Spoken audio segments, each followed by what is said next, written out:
Hello, everyone. Greetings to you from Pastor Nick Van Beek at Calvary Church in Edina, Minnesota. And thanks for joining me today for this devotional video. As many of you know, I stopped doing daily devotional videos in this time of quarantine and staying at home way back on May 15th. But I'm sure that many of you also know about the tragic death of George Floyd, who was senselessly murdered here in Minneapolis by a police officer this past Monday on May 25th. And I know many people from around the country have been watching these devotional videos, and I just wanted to start off by asking prayers for our city. For those of you who are not from Calvary, my church is in Edina, Minnesota, and literally right across the street is the city of Minneapolis. And as I speak, there is smoke rising from the city of Minneapolis because of the rioting and the vandalism that is taking place. I couldn't sleep this morning, and I was reminded that there are psalms that help us speak about justice and help us cry out for justice. And as many of you know, through these devotional videos, we've been looking at many of the psalms together because they are our model for worship and for prayer. And so today I thought it would be so fitting for us to join together again for another devotional video and to go to the Psalms as we seek for a way to cry out for justice, as we seek for a way to figure out what to do with our anger and our sadness about all of this. So I'm going to read Psalm 82 today. And today this is a psalm for George. Hear the word of the Lord from Psalm 82. God presides in the great assembly. He renders judgment above the gods. How long will you defend the unjust and show partiality to the wicked? Defend the weak and the fatherless. Uphold the cause of the poor and the oppressed. Rescue the weak and the needy. Deliver them from the hand of the wicked. The gods know nothing.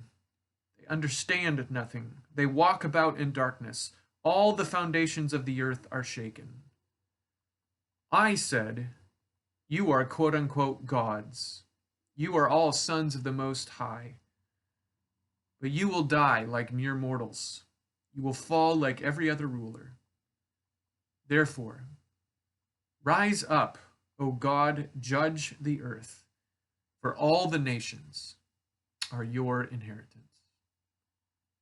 This is the word of the Lord. Thanks be to God.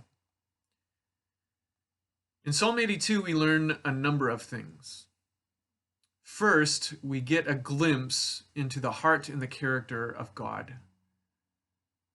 God is a God who cares deeply about justice. God hates injustice. In fact, the Hebrew word for justice, mishpat, occurs over 200 times in the Old Testament.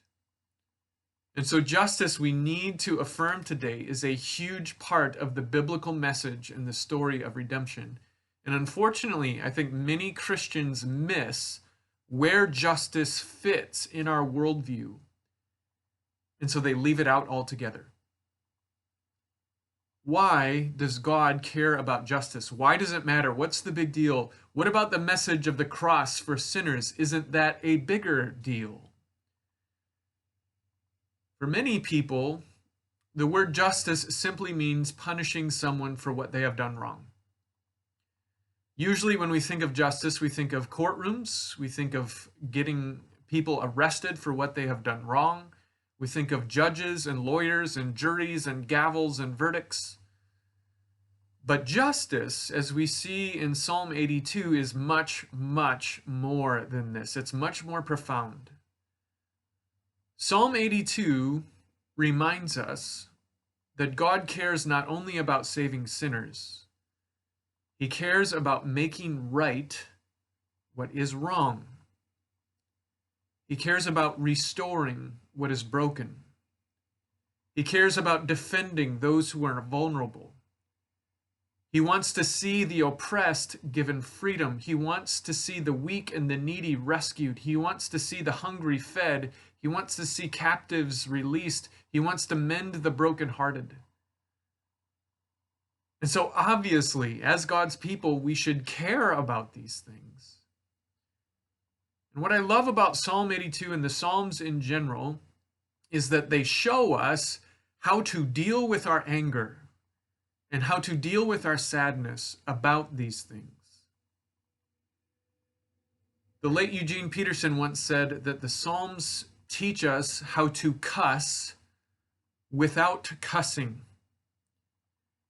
Anger is not inherently wrong.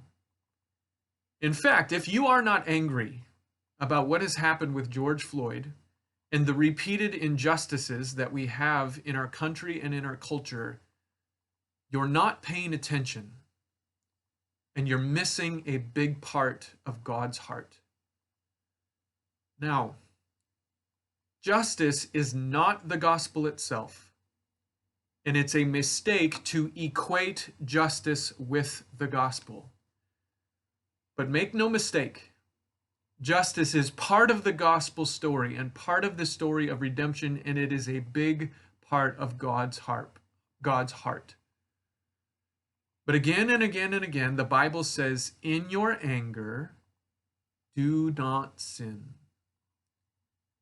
And right now, we are seeing once again that we as human beings, we have an instinct for justice. We want to see justice. So many people are sad and so many people are angry about what has happened, and they should be. But many of us, we don't know what to do with our anger.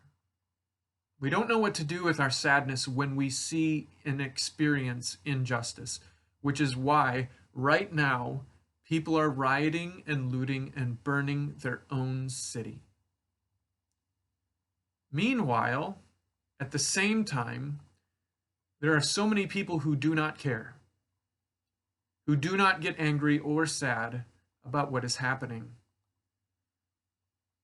I want to submit to you today that the gospel of Jesus Christ puts all of these things in perspective. What we're seeing right now, once again, is that injustice and racism and hate breed more anger and injustice and hate.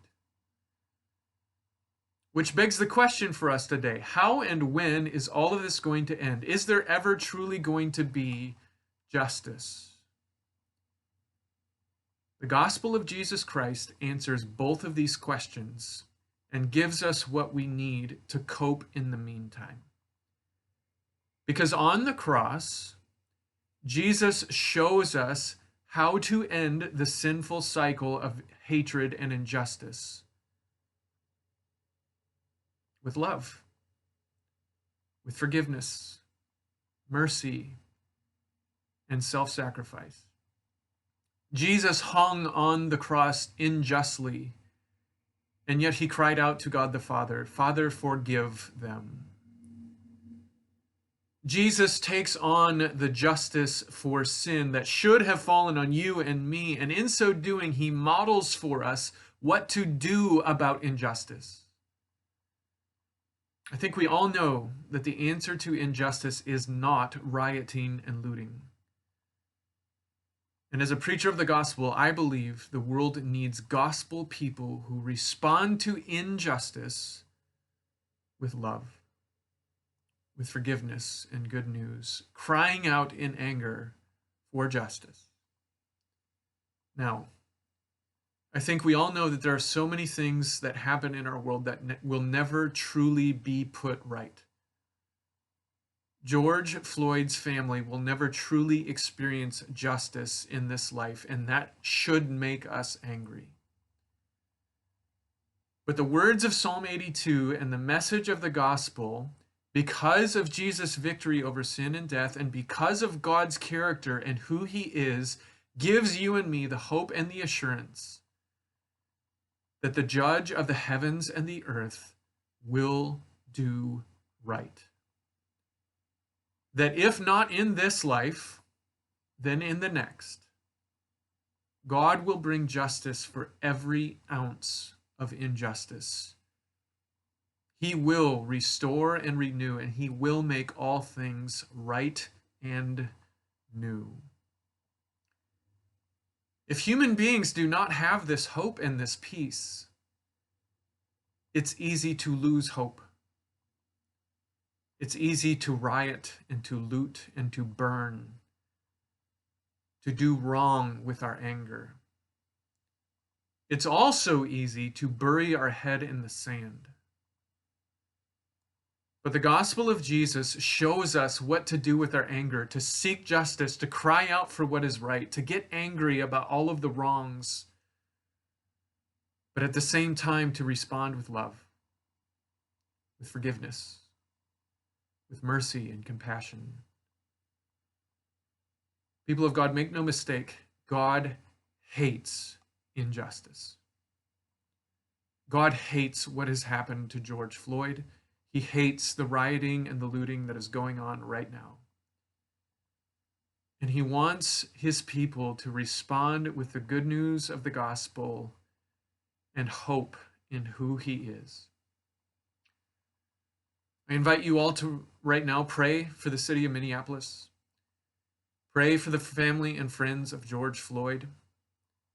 Pray for this police officer who did this. Pray for the police department. But I also invite you to lament that this happened. To lament that there is so much racial reconciliation that needs to happen in our culture and in our country.